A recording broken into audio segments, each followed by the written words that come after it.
Stamping a word cloud isn't so hard once you know these quick tips. Hi, this is Katie Weeks, your independent, close to my heart maker. My first tip is to use something like a Mini Misti. If you don't have one, that's okay.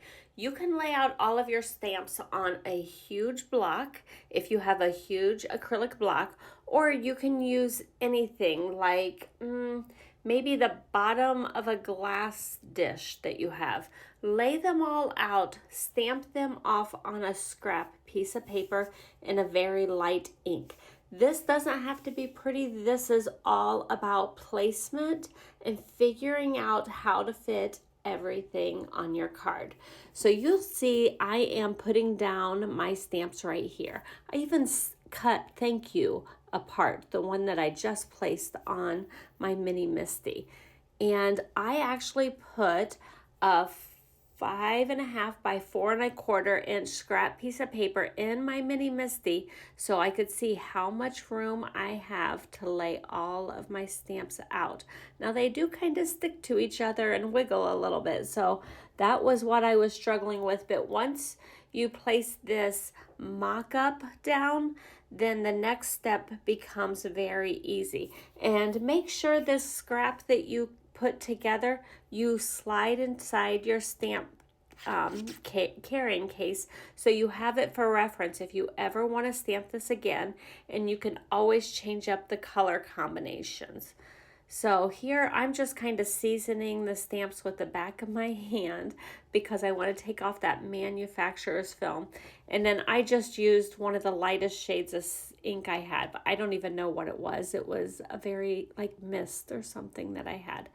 And so I stamped that off, and that really gave me an idea of placement, and I will be able to stamp what I want. Now, since I do have the Mini Misti, I can leave on the stamps that I want and do one color at a time. If you don't have the Mini Misti or something equivalent, then you will be stamping with your acrylic blocks, and you'll be doing probably one stamp at a time for the most part. But here I picked out the ones that I wanted in. I think it was Paprika that I stamped first. I tried to do things in threes, like in 3 different places on my card front. I stamped each word, and then some of the things, not all of them are words, some of them are images, some of them I did more than 3, but I did it a couple times to get a very bold saying.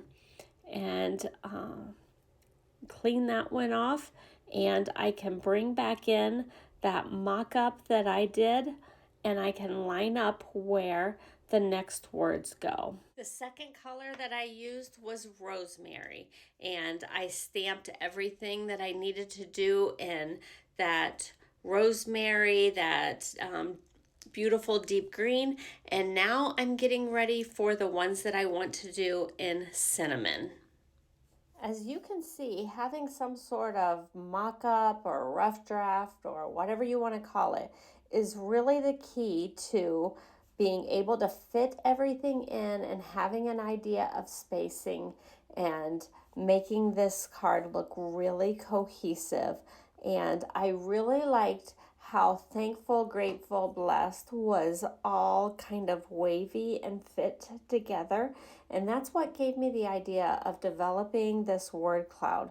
So I come back once again to this mock-up, and this is where I have the thank you sentiment at the top of the card, and I had cut that one in half to make everything fit nicely for spacing.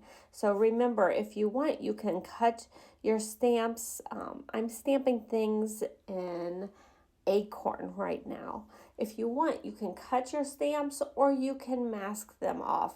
I think cutting them is just fine. I do stamp surgery all the time, and they go back together really nicely if you decide you want it to be one line instead of 2 lines for your sentiment. So I was even able, with using the stamping platform, I was even able to do all of the tiny little nooks and crannies and little pieces that I wanted at the same time.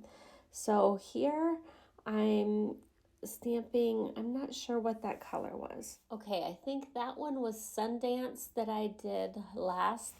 And then next I'm going to be coming in with pumpkin. And I used this really on one word, and I used it also on a little heart, but I didn't have a lot of pumpkin because I didn't have a lot more things to stamp, so I did it right in the middle of the card. And I think that looks pretty nice how it turned out.